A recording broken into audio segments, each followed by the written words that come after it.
9장의 말씀을 읽었습니다.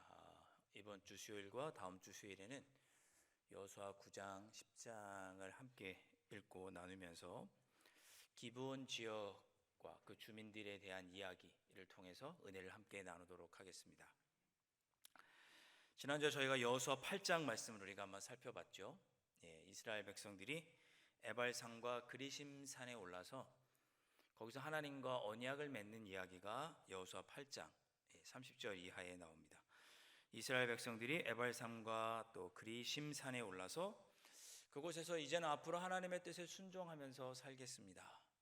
다시 한번 다짐하는 내용이 지난주에 우리가 나눴던 말씀이 되겠습니다. 제가 지난주에 지도를 하나 보여드렸는데 오늘도 지도를 다시 한번 보고 지난주의 내용을 한번 상기해 보도록 하겠습니다. 지도를 한번 보시면 저 지도가 가나안 정복했던 지도이죠. 이스라엘 백성들이 요단강을 건너서 가장 먼저 여리고성을 점령하고 이어서 아이성을 점령합니다. 거리상으로 보면 바로 밑에 있는 기브온성이 가까운데 기브온 지역으로 전쟁하지 않고 위쪽 세겜 지역의 에발산과 그리심산으로 올라갑니다. 거기서 하나님의 말씀대로 살겠습니다라고 하나님 아버지 앞에 약속한 거죠. 여리고성과 아이성을 점령한 여세를 몰아서 기브온 지역으로 그들이 전쟁하러 나갈 수 있었지만 그들은 그렇게 하지 않고 먼저 에발산과 그리심산에 올라서 이제 하나님의 도우심이 아니면 내가 살 수 없고 그래서 하나님을 온전히 의지하고 모든 것을 하나님께 맡겨드리고 하나님의 말씀에 순종하는 삶을 살겠습니다 다짐한 후에 이어서 기브온 지역을 점령하러 내려옵니다. 기브온 지역을 점령하러 내려와서 하나님 말씀에 순종하면서 가나안 땅을 정복하겠습니다라고 다짐하고 사기가 충천해서 첫 번째 정복하게 되는 지역이 어디였냐면 기브온 지역이었습니다. 오늘 말씀의 배경이 되는 9장과 10장의 배경이 되는 기브온 지역을 점령하려고 이스라엘 백성들이 마음을 먹고 있는 거죠. 기브온 점령에 관한 이야기들이 이제 오늘과 이제 또 다음 주에 이어서 살펴보도록 하겠는데 오늘 읽진 않았지만 1절과 2절 말씀, 9장 1절과 2절 말씀을 보면 당시에 가나안 땅 주민들이 어떤 생각을 갖고 있었는지 상황을 잘 묘사해 주고 있습니다. 9장 1절과 2절 말씀 제가 한번 읽어보겠습니다. 이 일 후에 요단 서쪽 산지와 평지와 레바논 앞 대해 연안에 있는 헷 사람과 아모리 사람과 가나안 사람과 브리스 사람과 히위 사람과 여부스 사람의 모든 왕들이 이 일을 듣고 모여서 일심으로 여호수아와 이스라엘에 맞서서 싸우려 하더라. 이게 무슨 상황인가 하면 요단 서쪽 산지 평지 레바논 다 쉽게 말하면 사해바다 남쪽부터 위에 갈릴리 호수 바로 밑에 지역에 있는 모든 지역에 있는 왕들과 주민들이 여호수아와 이스라엘이 한 일 여리고성을 무찌르고 아이성을 무찔렀다는 이야기를 듣고 또 그들이 에발산과 그리심산에 올라서 신앙으로 하나가 되고 사기가 충천했다고 하는 그런 이야기를 듣고 도저히 우리가 이대로 있어서는 안 되겠다. 우리끼리 서로 동맹하자, 뭉치자. 우리가 그들을 대항하려면 우리가 맞서서 싸우려면 우리가 뭉쳐야겠다. 이런 마음을 갖습니다. 그렇게 했다는 내용이 1절과 2절에 나오고 있는 내용이에요. 2절에 있는 대로 모여서 일심으로 여호수아와 이스라엘에 맞서서 싸우자라고 동맹을 맺습니다. 우리 각자의 힘으로는 이스라엘과 여호수아를 이길 수 없으니 우리 모두 동맹을 맺고 단결해서 이스라엘과 여호수아를 대적하자 그렇게 동맹을 맺은 거죠. 지금 단합하고 있는 것입니다. 단합하고 있는 거예요. 그런데 이는 사실은 성공할 수 없는 단합이죠. 왜? 성공할 수 없는 이유는 여호수아가 이스라엘에 맞서서 싸우려고 하는 그들의 생각은 곧 하나님을 대적하겠다라고 하는 생각이기 때문에 어떻게 하나님을 대적해서 이길 수 있겠어요? 그러니까 그들이 아무리 단합하고 하나가 된다 한들 하나님과 맞서 싸우려고 하는 그들의 생각이기 때문에 어리석고 참으로 어리석고 쓸데없는 모임이었던 것입니다. 어리석은 결정을 한 것이죠. 이제 그런 중에 그래서 사람들이 이스라엘과 여호수아 이스라엘 민족을 백성들을 뺀 나머지 나라들이 이렇게 동맹을 해서 똘똘 뭉쳐서 이스라엘과 여호수아를 대적하려고 하는 그때에 한 사람만, 한 주민들만 거기에 동조하지 않은 것입니다. 기브온 사람들만 다들 똥떨 뭉쳐서 이스라엘을 대적하려고 하는 그때 기브온 주민들만 거기에 동조하지 않은 거예요. 왜 이렇게 이스라엘 민족과 여호수아를 가나안 땅에 있는 사람들이 대적하려고 했을까? 이미 우리는 여호수아 2장 9절 라합의 말에서 그 힌트를 찾을 수가 있습니다. 여호수아 2장 9절 말씀에 말하되 여호와께서 이 땅을 너희에게 주신 줄을 내가 아노라. 우리가 너희를 심히 두려워하고 이 땅 주민들이 다 너희 앞에서 간담이 녹나니. 그러니까 이미 라합이 여리고 성을 점령하기도 전에 라합이 이야기한 거예요. 이스라엘 정탐꾼들에게. 이미 여호와 하나님께서 이 가나안 땅을 너희들에게 주신 것을 우리 모두가 사실 알고 있다. 그래서 지금 모두 벌벌 떨고 있다. 그런 중에 여리고 성도 점령하고 아이 성도 점령한 거죠. 그리고 이스라엘 백성들이 에발산과 그리심산에 올라서 우리가 하나님의 뜻에 순종하면서 이 가나안 땅을 전쟁하겠다라고 굳게 지금 사기충천해서 마음을 모으고 있는 그런 상태를 듣고 가나안에 있는 많은 사람들이 두렵고 떨리는 중에 더욱 두렵고 떨리는 상태가 된 거죠. 그래서 그들끼리 뭉쳤던 거예요. 도저히 이대로는 우리가 견딜 수가 없다. 이길 수가 없다. 그러니 우리끼리 뭉치자. 사랑하는 성도 여러분, 어쩌면 지난 수요일에 말씀드렸던 결과가 오늘 나오는 것과 같습니다. 우리가 하나님을 의지하고 하나님의 뜻에 순종하면서 살 때 우리에게는 하나님의 영광을 온전히 드러낼 승리가 예고되어 있다는 것을 오늘 9장 1절과 2절 말씀에서 보여줍니다. 아무리 세상 사람들이 힘들고 어려운 일도 예수 믿는 사람들 그리스도인들을 공격하고 어렵게 한다 할지라도 우리는 하나님을 의지하고 하나님의 뜻에 순종할 때 힘들고 어려운 중에도 하나님의 백성으로서의 삶을 승리할 수 있을 것을 보여주시고 약속해 주시는 말씀이 1절과 2절 말씀인 것이죠. 우리는 어떤 어려움이 찾아와도 우리는 어떤 어려움 중에도 하나님의 백성으로서 살아갈 수 있다고 하는 것을 보여주시고 약속해 주시는 말씀이 9장 1절과 2절 말씀입니다. 세상은 하나님을 대적하여 이길 수 있다라고 생각할지 모르지만 세상은 하나님을 이길 수 없고, 그래도 세상은 단합하지만 그럼에도 불구하고 하나님의 백성을 어떻게든 넘어뜨리고자 하지만 그러나 우리는 승리할 수 있다는 것을 보여주시는 말씀이 9장 1절과 2절 말씀입니다. 이 세상에 하나님의 백성들을 넘어뜨리기 위해서 모였을 때 그때 그 모임에 가담하지 않았던 한 사람들이 있었는데 그들이 바로 기브온 주민들입니다. 어떻게든지 이스라엘 하나님의 백성들, 교회를, 저기 예수 믿는 사람을 넘어뜨려 보려고 애쓰는 사람들이 있는데 그 모임에 가지 않았던 한 사람이 있었고, 그렇게 누군가 예수 믿는 사람이 예수 믿는 삶을 떠나도록 힘들고 어렵게 하는 일들이 있어도 우리가 주님만 의지하고 주님의 말씀에 순종할 때 우리는 주님을 따르는 그 길에서 벗어나지 않고 주님의 백성으로서 올곧이 설 수 있다는 것을 오늘 9장 1절과 2절 말씀에서 우리에게 보여줍니다. 그렇게 이스라엘과 여호수아에게 뭐라고 할까요? 대적하기 위해서 단합했던 사람들 중에 가담하지 않았던 한 사람이 있었는데 그들이 기브온 주민들입니다. 3절 말씀 보시면 기브온 주민들이 여호수아가 여리고와 아이의 행한 일을 듣고, 기브온 주민들도 들었어요. 이스라엘 백성들 또 여호수아가 여리고 성과 아이 성에 행한 일을 들은 거죠. 어떻게 했냐면 이제 철저히 진멸하죠. 진멸했다고 표현하는 게 정확한 표현이죠. 하나도 남김없이 다 죽였습니다. 여호수아와 이스라엘 백성들은 여리고와 아이성을 점령하고는 하나도 남김없이 다 죽였습니다. 그 이야기를 듣고 다 뭉쳤는데, 그런데 기브온 사람들은 다른 방법을 선택을 합니다. 그 방법이 뭐냐면 이스라엘에게 가서 항복하는 거예요. 대적하는 게 아니라 항복하는 방법을 선택합니다. 4절에 보면 그들이 꾀를 내었다 그랬습니다. 꾀라는 말은 원어를 보면 속임수를 썼다 그런 뜻입니다.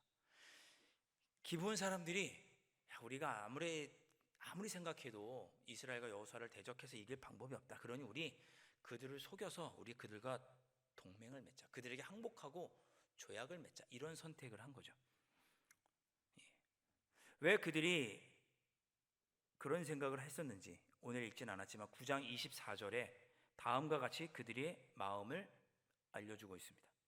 그들이 여호수아에게 대답하여 이르되, 그러니까 기브온 사람들이 여호수아에게 대답하여 이르되, 당신의 하나님 여호와께서 그의 종 모세에게 명령하사 이 땅을 다 당신들에게 주고 이 땅의 모든 주민을 당신들 앞에서 멸하라 하신 것이 당신의 종들에게 분명히 들림으로 당신들로 말미암아 우리의 목숨을 잃을까 심히 두려워하여 이같이 하였나이다. 그러니까 기브온 사람들이 생각하기에 이스라엘과 싸워서 이길 방법이 없다는 거예요. 왜? 하나님 여호와께서 모세에게 명령하신 대로 이스라엘 백성들이 지금 가나안 땅을 다 점령하고 그 주민들을 지금 다 멸할 것이 확실하기 때문에 자신들은 도저히 거기서 싸워 이길 가망성이 없다고 생각을 한 거죠. 너무 두려운 거예요. 우리 죽게 생겼구나. 우리 지금 이스라엘 민족 때문에 죽게 생겼구나. 심히 두려웠어요. 그래서 싸우는 방법을 선택하지 않은 거죠.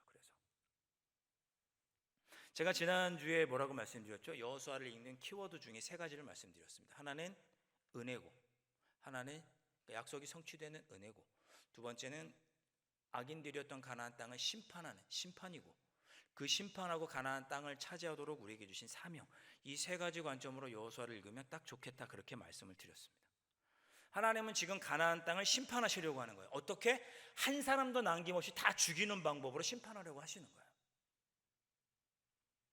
신명기 20장 16절과 17절 말씀을 제가 준비해 봤습니다. 한번 제가 읽어보겠습니다. 오직 내 하나님 여호와께서 내게 기업으로 주시는 이 민족들의 성읍에서는 호흡 있는 자를 하나도 살리지 말지니. 신명기 20장에서 하나님께서 모세를 통해 명령하신 거예요.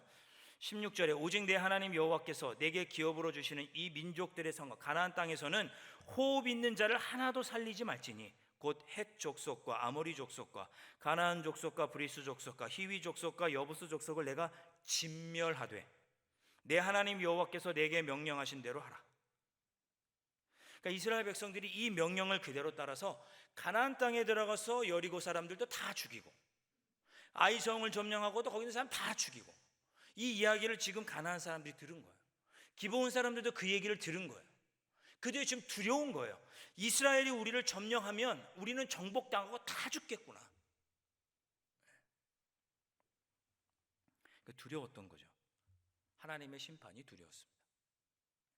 제가 방금 읽었던 신명기 20장 16절과 17절 진멸하다라는 말을 헤렘이라고 부릅니다. 이 규정을 가리켜서 진멸 규정, 헤렘 규정이라고 불러요. 하나님께서 악하다고 하신 것은 반드시 멸절, 진멸해야 되는 규정이 헤렘 규정입니다. 하나님께서 뭐라고 말씀하셨느냐? 가나안 땅 그 악한 사람들을 모두 진멸하라고 명령하셨어요. 7절 말씀 보면 기브온 주민들을 가리켜서 이스라엘 백성들이 히위 사람들아 그렇게 부릅니다. 그러니까 기브온 사람들도 히위 사람으로서 진멸의 대상인 거예요. 그러니까 자기들 죽어야 되는 거죠.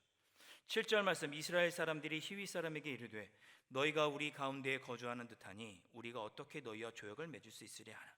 그러니까 이스라엘 사람들이 보니까 이 히위 사람들이 여기 바로 옆에 있는 가나안 주민 같은데 이렇게 생각을 한 거예요. 가나안 땅에 사는 사람이면 진멸해야 되거든요. 하나님이 그렇게 명령하셨으니까. 이스라엘 백성들이 하나님의 심판 명령을 따라서 가나안 땅의 사람들을 다 진멸해야 하는데 이 하나님의 심판으로부터 기브온 주민들은 살고 싶었던 거예요. 여기에는 하나님에 대한 두려움이 있었기 때문에 기드온 주민들은 살고 싶었습니다. 아까 방금 전에 읽어드린 대로 9장 24절의 말씀처럼 하나님께서 행하신 일대로 하면 우리는 다 죽을 수밖에 없으니 우리가 이대로 있어서는 안 되겠다. 이스라엘과 대적해서는 안 되겠다. 하나님의 사람들과 대적해서는 안 되겠다. 마음의 생각을 하고 그들이 항복을 선택합니다. 근데 항복하려면 이스라엘 백성들이 가나안 땅에 있는 사람 다 죽여야 되니까, 헤렘 규정에 따르면 다 죽여야 되니까 속이는 거예요. 마치 가나안 땅에 사는 사람이 아닌 것처럼 이스라엘 백성들을 속이려고 하는 거예요. 그 내용이 이제 4절, 5절, 6절에 쭉 나오죠. 4절과 5절 말씀 우리 한 절씩 교독해 볼까요? 4절 말씀 제가 읽겠습니다. 꾀를 내어 사신의 모양을 꾸미되 헤어진 전대와 헤어지고 찢어져서 기운 가죽 포도주 부대를 나귀에 싣고.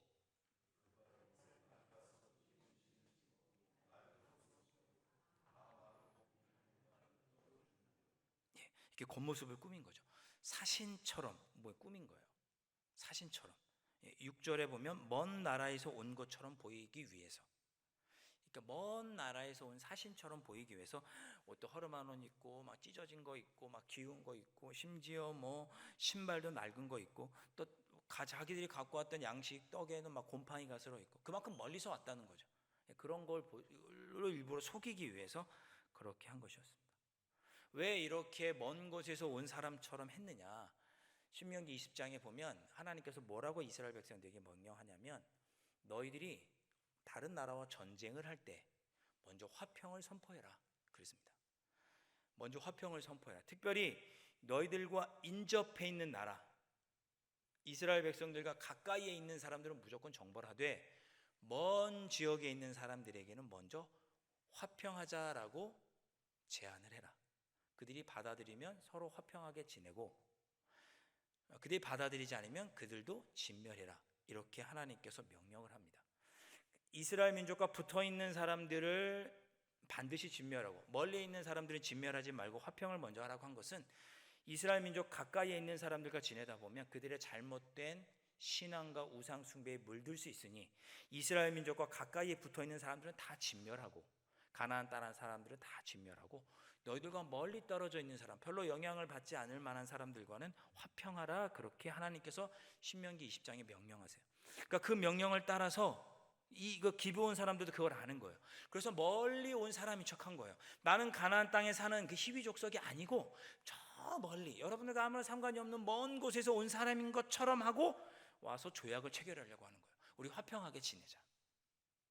그렇게 지금 이스라엘 백성들을 속이는 거예요. 왜? 그렇게 하지 않으면 살 방법이 없으니까. 기브온 사람들, 어린아이들까지 다 죽게 생겼으니까. 진멸당하게 생겼으니까 평화조약을 맺자고 제안을 한 것입니다. 먼 나라에서 온 것처럼 그렇게 행합니다. 6절, 9절, 11절에 보면 우리 조약을 맺자는 얘기가 여러 번 나오죠. 12절과 13절, 오늘 읽었던 12절과 13절 말씀에 우리의 이 떡은 우리가 당신들에게로 오려고 떠나던 날에 우리들의 집에서 아직도 뜨거운 것을 양식으로 가지고 왔으나 보소서 이제 말랐고 곰팡이가 났으며. 멀리서 오느라고 처음엔 뜨거웠던 음식이 이제 곰팡이스럽습니다. 지금 그 얘기예요. 또 우리가 포도주를 담은 이 가죽 부대도 새 것이었으나 찢어지게 되었으며 우리의 이 옷과 신도 여행이 매우 길었으므로 낡아졌나이다 한지라. 어떻게든 살기 위해서 지금 절박한 거예요. 기브온 사람들은. 제가 그 지도 보여드렸잖아요. 아이성하고 아주 가까운 지역에 기브온이 있었거든요. 바로 무조건 3일 뒤에는 기브온이랑 전쟁을 해야 돼요. 그렇게 가까운 지역에 있었는데 전쟁을 하면 기브온의 주민들 모두 다 죽으니 기브온 사람들은 지금 절박한 거예요. 어떻게 해서든지 이들을 속여서라도 우리가 생명의 구원함을 얻자. 이런 마음이 기브온 사람들에게 있었던 거죠. 15절 말씀 여호수아가 곧 그들과 화친하여 그들을 살리리라는 조약을 맺고 회중 족장들이 그들에게 맹세하였더라. 결국 조약을 체결하게 됩니다. 평화 조약을 맺게 된 거죠. 기브온 사람들은 이로 인해서 하나님의 심판으로부터 구원을 받게 됩니다. 이제 오늘 저 여러분들과 함께 나눌 말씀의 핵심은 여기에 있습니다. 15절에 성경을 해석하는 많은 사람들이 14절 말씀을 가지고 이렇게 이야기합니다. 14절에 무리가 그들의 양식을 취하고는 어떻게 할지를 여호와께 묻지 아니하고. 그러니까 이스라엘 백성들이 기브온과 화친하기 전에 먼저 하나님께 물었어야 되는지 묻지 않았다는 거예요. 그런 잘못을 저질렀다라고 많이 해석을 합니다. 물론 그랬을 수도 있겠죠. 그런데 제가 보기엔 그렇지 않아요. 왜? 이스라엘 백성들은 에발산과 그리심산에서 하나님의 말씀대로 살기로 다짐을 했고 그래서 신명기 20장의 말씀처럼 먼 나라에서 온 사람들과 조약을 체결하는 것이 하나님의 뜻이었기 때문에 그들과 조약을 체결한 것입니다. 오늘 말씀의 초점은 어디 있느냐? 여호와께 묻지 않았다고 하는데 초점이 있기보다는 심판받을 자들도 하나님께서 구원하셨다는 것에 초점이 있는 거죠. 마땅히 하나님께서 진멸해야 되는 대상들. 여러분, 기브온 족속 빼고는 가나안 전쟁 전부를 통해서 가나안 사람 모두가 진멸당하게 됩니다. 하나님께서 마땅히 진멸해야 될 사람, 죽어 마땅한 이들을 하나님께서 구원하셨다고 하는 차원에서 오늘 말씀을 이해하는 것이 좋겠습니다. 9절과 10절 말씀도 우리 한번 교독해 볼까요? 9절 말씀 제가 읽겠습니다. 그들이 여호수아에게 대답하되 종들은 당신의 하나님 여호와의 이름으로 말미암아 심히 먼 나라에서 왔사오니 이는 우리가 그의 소문과 그가 애굽에서 행하신 모든 일을 들으며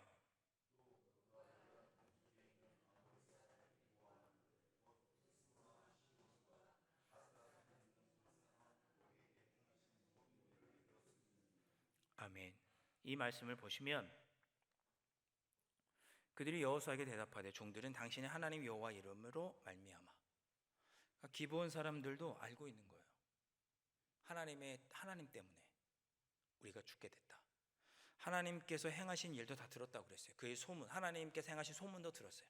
애굽 땅에서 행한 일, 출애굽 40년 동안 행하신 일, 그리고 여리고성과 아이성을 점령케 하신 하나님에 대한 얘기를 다 들었어요. 그의 소문도 듣고 하나님께서 요단 동쪽 왕들 아모리 왕과 또 헤스본 왕들 다 죽인 일, 바산한 옷까지 다 죽인 일을 다 들었어요.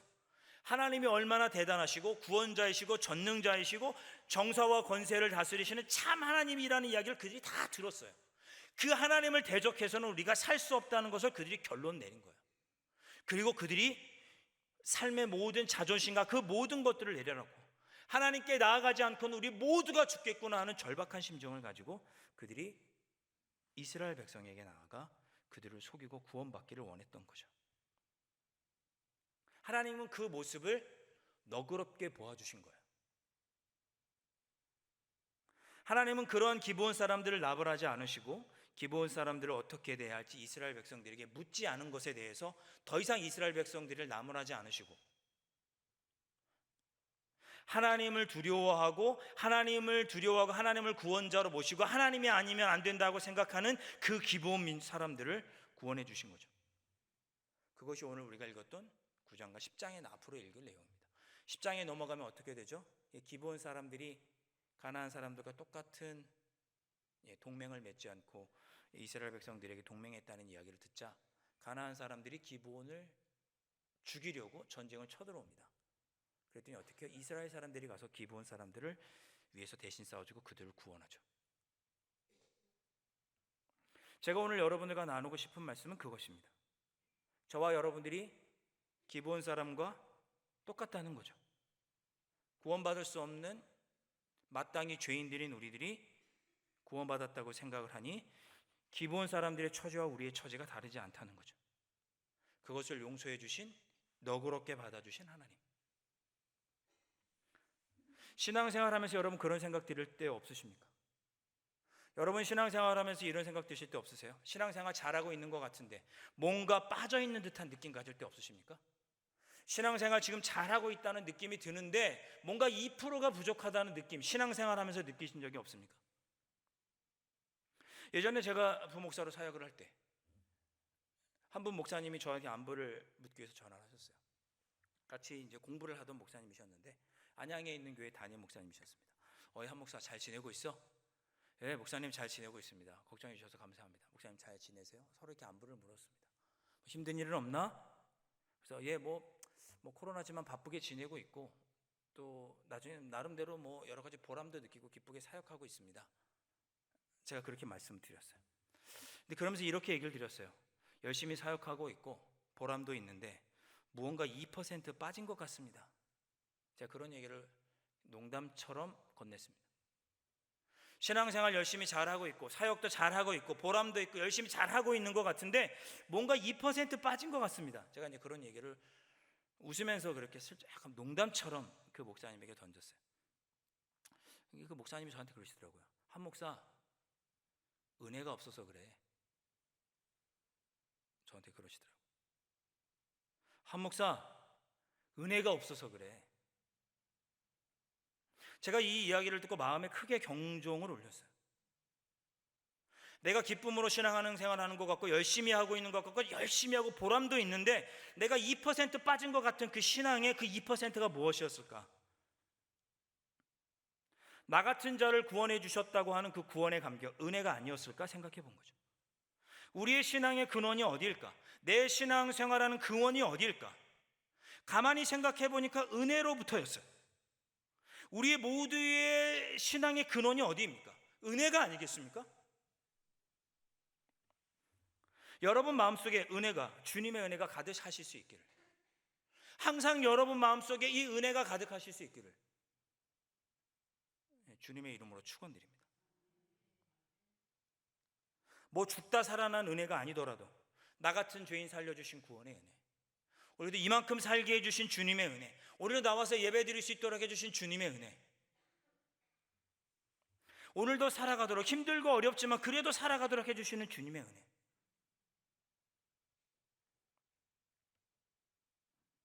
이 은혜를 잊어버렸더니 신앙생활이 뭔가 부족하다는 생각을 하게 된 거죠. 어제 뭐 저는 좀 달라진 거 보이시죠? 막 이렇게 스피커도 여기 있고,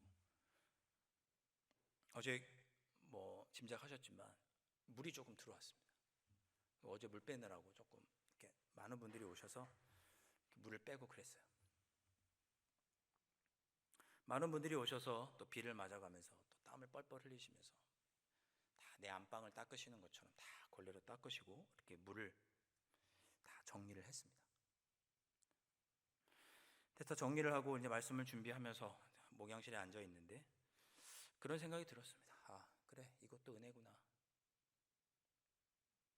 이만해서 은혜고, 그래도 이만해서 은혜고, 좋은 성도님들과 함께 땀 흘리면서 또 주의 성전을 닦을 수 있어서 은혜고, 그래도 또 비 피해를 앞으로 더 잘 준비하라고 하나님께서 이만큼만 비 피해를 주셨나 보다, 그렇게 생각하니까 그것도 은혜고, 이래서 은혜고 저래서 은혜고, 그러다 보니 힘들고 어려운 마음이지만 그래도 기뻤고 주님께 감사할 수 있었습니다.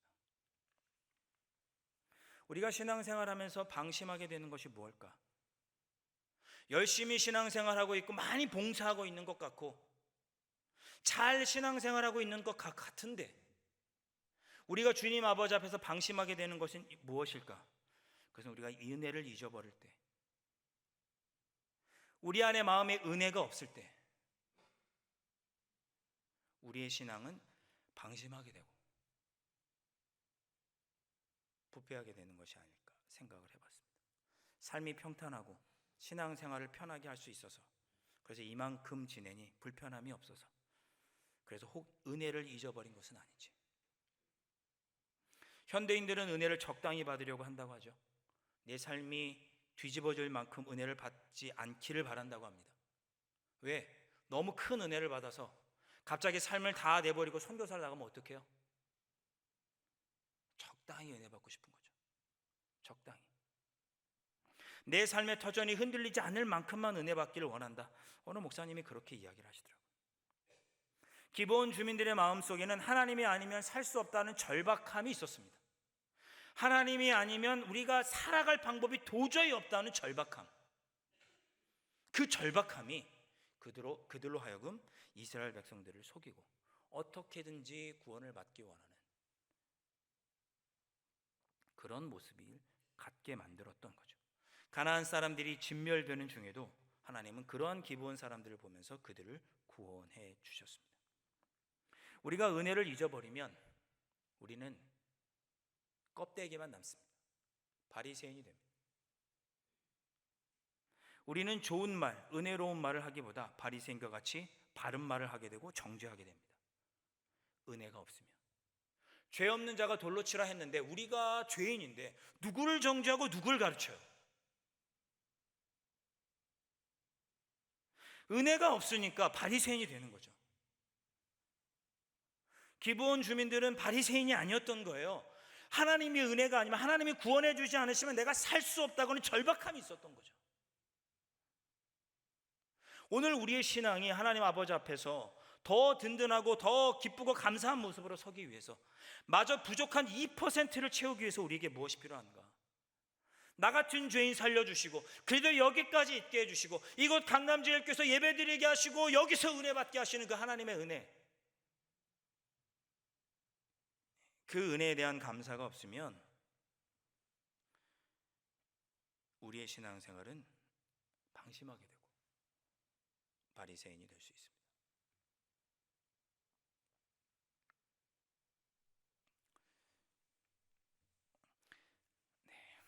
우리 모두의 마음속에 주님의 은혜가 가득할 수 있기를 주님의 이름으로 축원드립니다. 여러분 마음속에 주님의 은혜만 가득하시면 좋겠습니다. 은혜가 아주 막 가득해 보이시네요. 아주 그냥. 찬양 한 곡 같이 하겠습니다. 제목도 은혜입니다. 찬양 제목이 은혜예요. 제 사촌 동생 이름도 은혜고,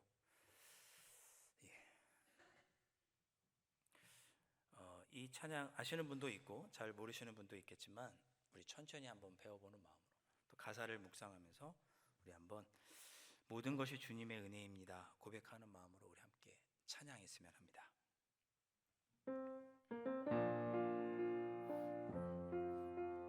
천천히 우리 한번 불러보겠습니다.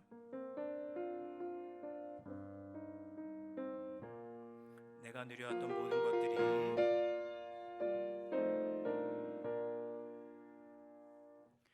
내가 누려왔던 모든 것들이 내가 지나왔던 모든 시간이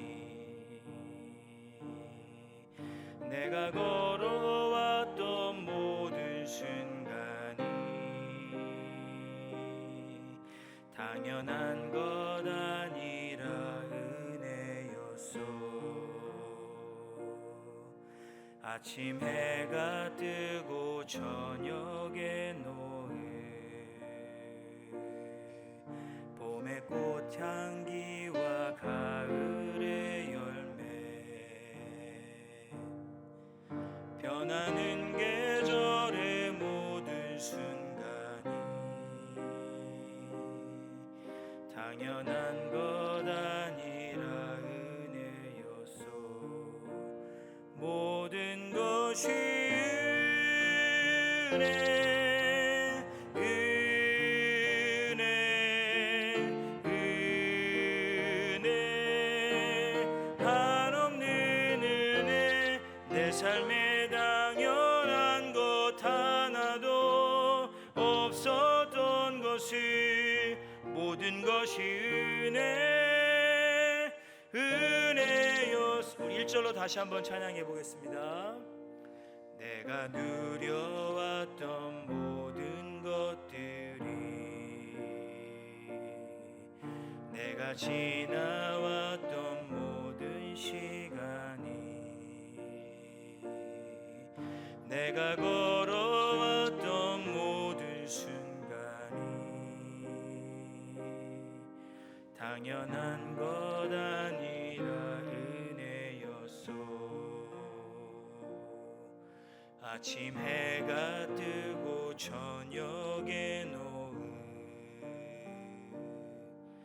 봄의 꽃향기와 가을의 열매 변하는 계절의 모든 순간이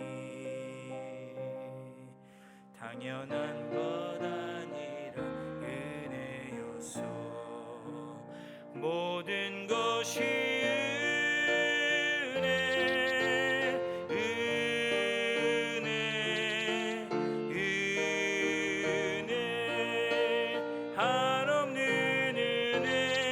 삶에 당연한 것 하나도 없었던 것을 모든 것이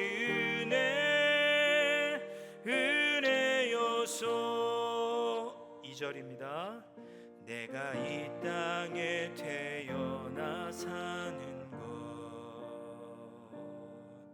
어린아이 시절과 지금까지 숨을 쉬며 살며 꿈을 꾸는 삶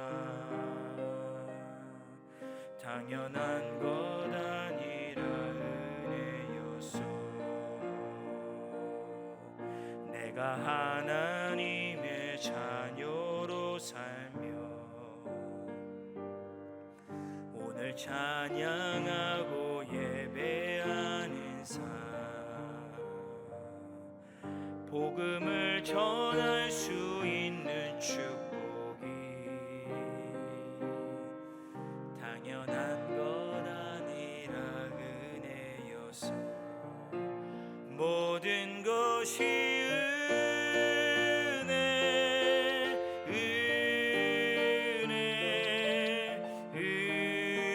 은혜 한없는 은혜 내 삶에 당연한 것 하나도 없었던 것이 모든 것이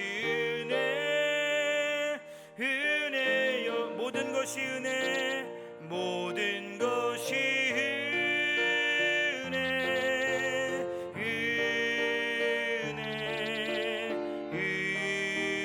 은혜 한없는 은혜 내 삶에 당연한 것 하나도 없었던 것이 모든 것이 은혜였소. 할렐루야. 우리 시간에 함께 기도하겠습니다. 하나님, 모든 것이 하나님의 은혜입니다. 마땅히 진멸받아서 죽어야 할 가나안 족속 같았던 우리들을 아버지 하나님 긍휼히 여겨주셔서 예수 그리스도를 믿게 하시고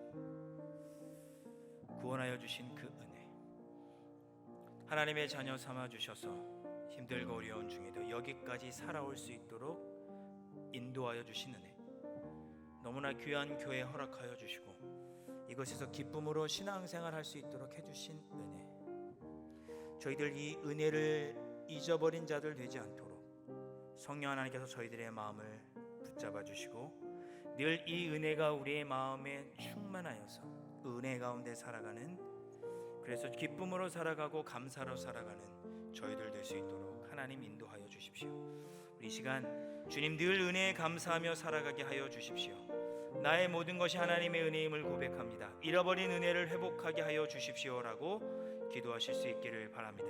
또한 기도하실 때 하나님 마음에 품고 있는 특별한 기도의 제목이 있사오니 아버지 하나님 이 기도 제목에 특별한 은혜를 더하여 주셔서 이 기도의 제목이 응답되게 하여 주십시오라고 기도하실 수 있기를 바랍니다. 또한 세 번째로 기도할 때 우리 교회학교 여름 성경학교를 위해서 기도해 주시기를 바랍니다. 하나님의 크신 은혜가 가득한 여름 성경학교가 될 수 있도록 위해서 기도해 주시기를 바랍니다. 늘 주님의 은혜를 잃지 않고 은혜를 회복하며 살게 하시고 마음에 품고 있는 기도의 제목에 하나님 특별한 은혜를 더하여 주시고 우리 성경학교가 은혜 가운데 잘 마칠 수 있도록 하나님 함께해 주십시오. 우리 세 가지 기도 제목을 가지고 우리 함께 통성으로 기도하시겠습니다. 두 손 높이 드시고 우리 주님의 이름 크게 세 번 부르며 함께 주님의 은혜를 갈망하면서 함께 통성으로 기도하시겠습니다.